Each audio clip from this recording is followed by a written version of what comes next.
नमस्कार, मैं योगेश राणा। राजनीति में दो बातें बहुत ही महत्वपूर्ण होती है। एक अपनी विचारधारा पर कायम रहना और दूसरा अपनी उस विचारधारा को लेकर अपने फॉलोअर्स में कोई कंफ्यूजन पैदा ना होने देना। लेकिन राहुल गांधी अपनी विचारधारा और अपनी राजनीति को लेकर बहुत बड़े कंफ्यूजन बार बार दिखाते रहते हैं। उन्होंने इसको एक बार फिर साबित करने का काम किया है अटल बिहारी वाजपेयी की समाधि पर जाकर।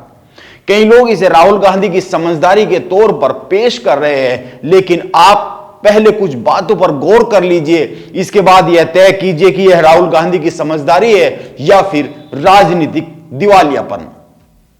पहली बात, राहुल गांधी सावरकर को माफीवीर कहते हैं। वे हमेशा सावरकर के विरोध की राजनीति करते हैं और भारत जोड़ो यात्रा के दौरान तो वे सावरकर के खिलाफ लगातार बात कहते रहे। लेकिन आप याद कीजिए, साल 2003 में अटल बिहारी वाजपेयी प्रधानमंत्री थे, तो उस समय पर उनकी सरकार ने संसद के सेंट्रल हॉल में सावरकर की तस्वीर लगाने का फैसला लिया था। इस तस्वीर का अनावरण देश के तत्कालीन राष्ट्रपति एपीजे अब्दुल कलाम ने किया था और उस समय पर कांग्रेस की अध्यक्ष सोनिया गांधी ने कलाम साहब को एक चिट्ठी लिखी थी और इस चिट्ठी में उन्होंने इस समारोह में कलाम साहब के ना जाने की अपील की थी कलाम साहब से। आप एक और बात को याद कर लीजिए, राहुल गांधी पिछले कुछ समय से दो बातों पर बहुत ज्यादा काम कर रहे हैं। पहली, वो लगातार संघ की नीति को समाज को तोड़ने वाली नीति बता रहे हैं और बार बार सावरकर की विचारधारा का विरोध कर रहे हैं। और आप ध्यान दीजिए, अटल बिहारी वाजपेयी इन दोनों ही रास्तों पर चलकर अटल बिहारी वाजपेयी बने थे। आज भाजपा जहां पर खड़ी हुई है उसको बहुत हद तक तैयार करने का काम अटल बिहारी वाजपेयी और लाल कृष्ण आडवाणी ने किया है। राहुल गांधी ने अपनी राजनीति में यह एक बहुत ही बड़ा गंभीर किस्म का विरोधाभास पेश किया है। इससे किसी भी तौर पर इनकार नहीं किया जा सकता है। अब आप एक दूसरी बात पर आइए। अटल बिहारी वाजपेयी हमेशा कश्मीर से अनुच्छेद 370 हटाने की बात करते थे। वो हमेशा हिंदू राष्ट्र के निर्माण की वकालत करते थे। वो अयोध्या में राम मंदिर के निर्माण की बात भी करते थे, लेकिन उस समय पर गठबंधन की सरकार थी, इसीलिए उनकी कुछ मजबूरियां थी, लेकिन उन मजबूरियों को अटल बिहारी वाजपेयी ने कभी वैचारिक तौर पर हावी नहीं होने दिया। 2014 में नरेंद्र मोदी भाजपा को अपने दम पर सत्ता में लेकर आए और जम्मू कश्मीर से अनुच्छेद 370 को हटा दिया। अयोध्या में राम मंदिर भी बन रहा है, इसीलिए नरेंद्र मोदी उसी राह पर है जिस राह पर अटल बिहारी वाजपेयी ने चलना शुरू किया था। वो उसी लाइन को बड़ा कर रहे हैं। यह बहुत ही सीधी सी समझने वाली बात है।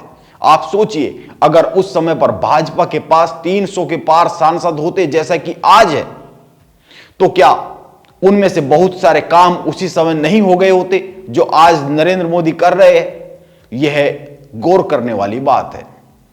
अब आइए तीसरी बात पर आते हैं। कांग्रेसी अटल बिहारी वाजपेयी को अंग्रेज प्रस्त कहते हैं, सांप्रदायिक कहते हैं। राहुल गांधी के अटल की समाधि पर जाने से एक दिन पहले ही ऑल इंडिया कांग्रेस कमेटी के समन्वयक गौरव पांधी ने एक ट्वीट किया था जो खबरों में बहुत तेजी से वायरल हुआ, जिस पर बहुत तेजी से बात हुई।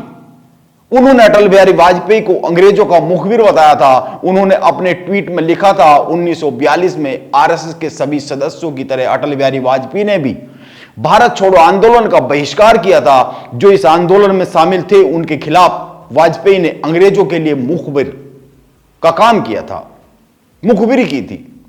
बाबरी मस्जिद विध्वंस में भी अटल बिहारी वाजपेयी ने भीड़ को उकसाया था। यह उन्होंने अपने ट्वीट में लिखा। हालांकि विवाद होने पर बाद में गौरव ने अपना ट्वीट डिलीट कर दिया, लेकिन इससे यह तो समझा ही जा सकता है कि कांग्रेस और कांग्रेसी अटल बिहारी वाजपेयी के बारे में क्या विचार रखते हैं। मैं कुछ और उदाहरण पेश कर सकता हूं।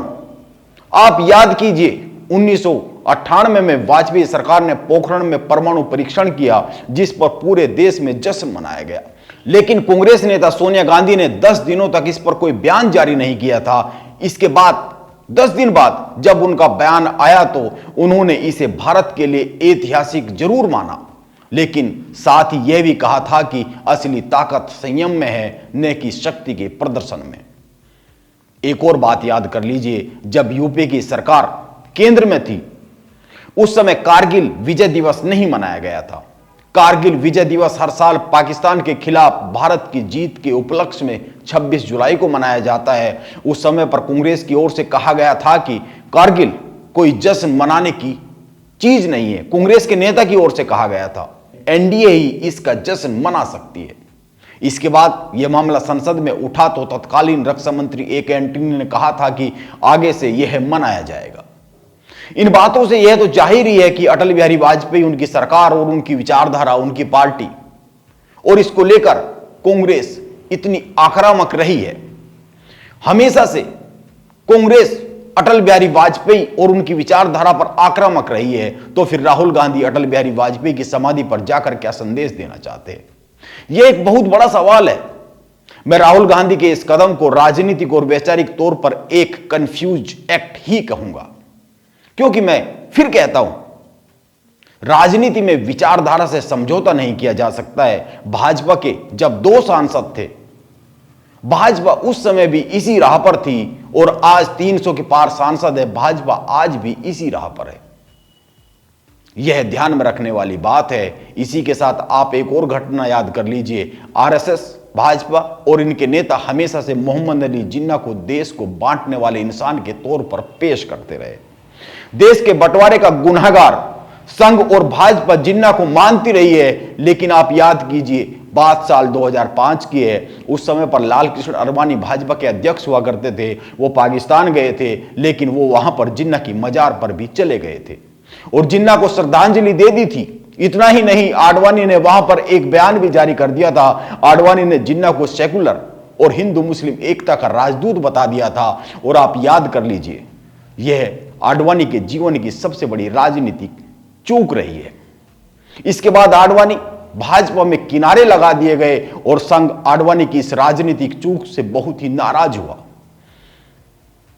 आडवाणी के राजनीतिक जीवन के समय से पहले खत्म होने के पीछे यह घटना बहुत ही बड़ा योगदान रखती है। इसीलिए जो यह कह रहे हैं कि राहुल गांधी अटल बिहारी वाजपेयी की समाधि पर जाकर यह संदेश देना चाहते हैं कि उनकी राजनीति में कोई शत्रुता का भाव नहीं है, वे भारत जोड़ो यात्रा का संदेश देना चाह रहे हैं, वे सबको जोड़कर चलने की बात कह रहे हैं, मैं ये कहूंगा कि वो केवल राहुल गांधी की इस राजनीतिक चूक को इस तरह की बातें कहकर पर्दे के पीछे छिपा लेना चाहते हैं। इसके अलावा कुछ और बात है ही नहीं। राहुल गांधी पिछले 18 साल से राजनीति में पूरी तरीके से एक्टिव है। वो 52 साल के हो गए हैं। वो हजारों किलोमीटर की देश में यात्रा पर निकले हुए हैं। उन्होंने पहला चुनाव 2004 में उत्तर प्रदेश की अमेठी लोकसभा सीट से लड़ा था और जीते थे। लेकिन जब वो अमेठी से हार गए तो उन्होंने केरल में जाकर राजनीतिक तौर पर एक बहुत ही गैर जिम्मेदार बयान दिया था। और आज जब यह कहा जा रहा है कि राहुल गांधी ने खुद में बहुत बदलाव कर लिया है, वो राजनीतिक तौर पर बहुत ही मैच्योर हो गए हैं, तो आज राहुल गांधी भाजपा के लिए जमीन तैयार करने वाले अटल बिहारी वाजपेयी की समाधि पर जाकर भाजपा को आईना दिखाने की योजना पर काम करने की बात कह रहे हैं। और उनके आसपास के लोग उनके इस काम की तारीफ करते हुए नहीं थक रहे हैं। मैं अंत में केवल इतना ही कहना चाहूंगा कि राहुल गांधी को अभी भी भाजपा के खिलाफ अपनी लड़ाई को जारी रखने के लिए एक बार ठहर कर सोचने की जरूरत है। यह ठीक है कि भाजपा ने कांग्रेस के कई सारे राजनीति के प्रतीक कांग्रेस से छीन लिए हैं। इसीलिए अंत में सवाल यह है कि क्या राहुल गांधी अटल बिहारी वाजपेयी को भाजपा से छीन पाएंगे? यह एक सवाल है, क्योंकि राहुल गांधी के आसपास के लोगों का कहना है कि अटल बिहारी वाजपेयी की जो भाजपा थी वो बहुत अच्छी थी, लेकिन नरेंद्र मोदी की जो आज की भाजपा है वो बहुत अच्छी भाजपा नहीं है। क्या राहुल गांधी और उनकी टीम इस बात के पक्ष में नैरेटिव खड़ा कर पाएंगे इस देश में? अब इसका उत्तर तो आने वाला समय ही बता पाएगा, आने वाला समय ही दे पाएगा। इसीलिए उसका इंतजार किया जाना चाहिए। नमस्कार, आप बने रहे मेरे साथ।